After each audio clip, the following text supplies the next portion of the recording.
I want to share my thoughts about the death of Sister Claudia Patricia Gómez González, the young Mayan indigenous woman who was shot in the head for crossing this fake European border. This sister of Mayan descent was shot in plain daylight for running from the San Laredo Border Patrol. This killing has been happening for 5 centuries. And what we're looking at is the fact that indigenous bodies, us as indigenous people, are being policed, are being killed, are being exploited on our continent. People don't like to talk about this because they figured it happened a long time ago. This is America now. But let me remind you that we as indigenous people are still here.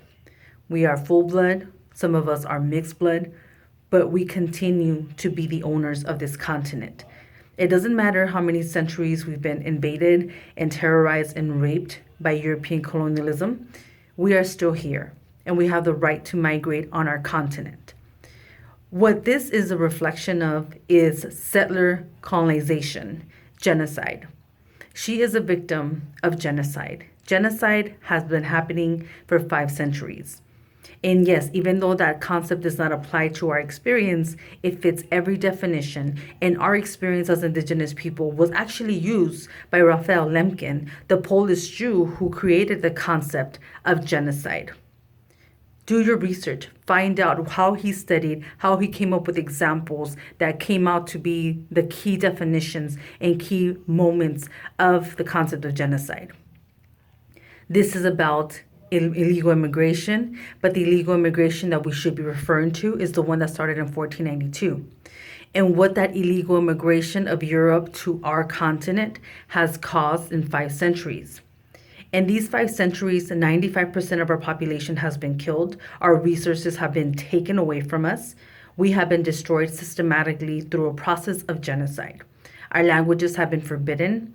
Our religions, our creative ways, our daily existence, our cultures have been practically destroyed for 90%.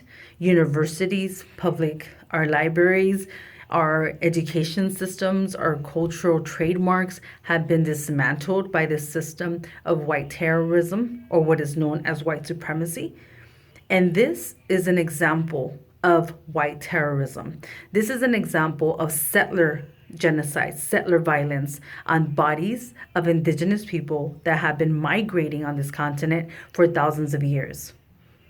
The blood that ran down Claudia's face is the same blood that runs down our veins, because we are the indigenous people of this continent. Even though we are called Mexican, Central American, Native American, and South American, none of those terms define who we are. They define the colonial nationalities and colonial settlements that were established through the system of white terrorism and white supremacy in the last 5 centuries. Sister Claudia's death is a reflection of white terrorism and genocide of indigenous people that continues. She is a representation of the most violent act of genocide, which is execution. This genocide manifests itself in the way that we are kept from learning our history, from reproducing ourselves through our language, through our culture, through who we are as indigenous people. Because for those of you who don't know, genocide is not just physically killing an ethnic group. It's about destroying everything, every aspect of that group that makes it who it is. It's about destroying its economic resources. It's about destroying its culture, its language, its worldview, aka also known as religious perspectives.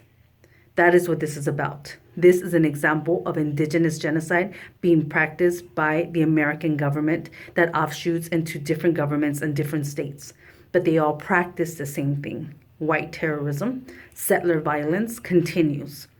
It started in 1492 and it continues, as we see in the most violent aspect of genocide of indigenous people through the death of Sister Claudia Gómez González.